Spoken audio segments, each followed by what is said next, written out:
Putin has found himself an enemy in the world's richest man, Elon Musk.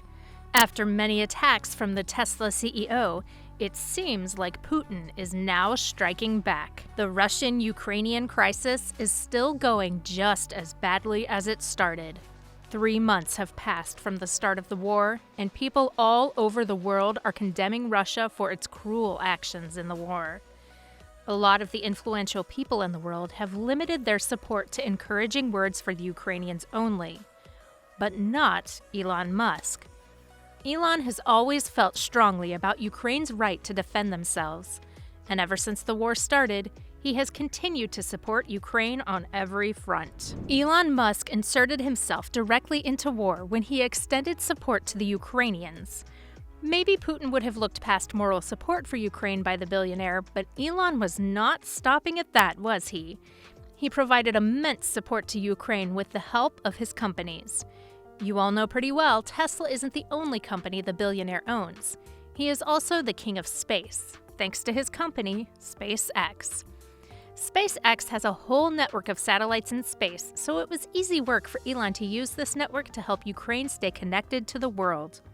The billionaire sent thousands of Starlink satellite internet kits that could catch internet signals from the SpaceX satellites. This way, the Ukrainians wouldn't have to be cut off from the world.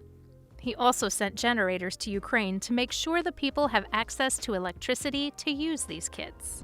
If this wasn't enough to anger the Russian dictator already, Elon decided to go ahead and call him out publicly, and that too in a very mocking tone. Elon caught everyone by surprise when he tweeted a very clear invitation to the Russian president to have a duel with him. Yes, you heard that right. Elon asked Putin to have a one-on-one combat fight with him and settle the Ukraine war this way. A lot of people were taken back with this seemingly unserious tweet and asked Elon if he was joking. But Elon was quick to point out that he was, in fact, perfectly serious.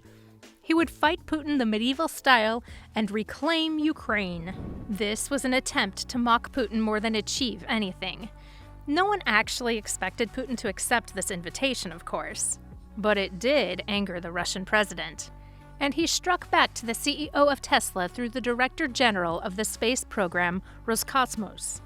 Dmitry Rogozin replied to Elon's tweet with the verses of a poem and proceeded to call the tech giant a little devil. Elon has always shared erratic posts and tweets on his social media, so you'd expect that everyone would be used to it by now. But he still managed to shock not just his followers, but the Russian president himself. This Twitter exchange was not the only time the two men butted heads. In another incident, the Russian dictator stated that the Starlink satellite terminals the billionaire had sent to Ukraine were being used to target the Russian military.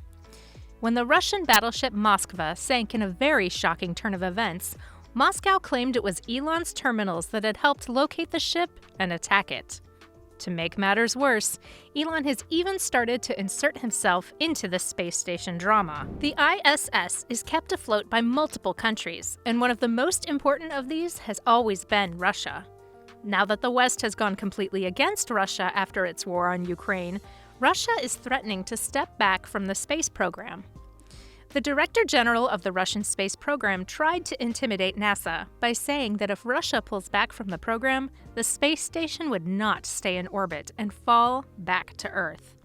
Russia probably expected to scare the West, but Elon Musk jumped right in to state that his company, SpaceX, would fill in Russia's gaps and help keep the International Space Station afloat. We can only imagine how angry Putin is at Elon by now. Russia has faced a lot of backlash from the global community over this decision to invade Ukraine. Even though the Russian president keeps stating it was actually just self-defense by Russia, no one seems to be falling for this obvious lie. A lot of international companies stopped working in Russia as a sign of support for the Ukrainians fighting for their freedom. The Tesla owner also delayed the opening of the Tesla Gigafactory in Moscow indefinitely. At this point, we aren't even sure anymore if the relationship between Putin and Elon would ever be on good enough terms for this factory to operate in Russia. Elon has been testing Putin's patience for quite a while now, and we aren't surprised that he's finally striking back. Click on one of the 4 videos on your screen right now.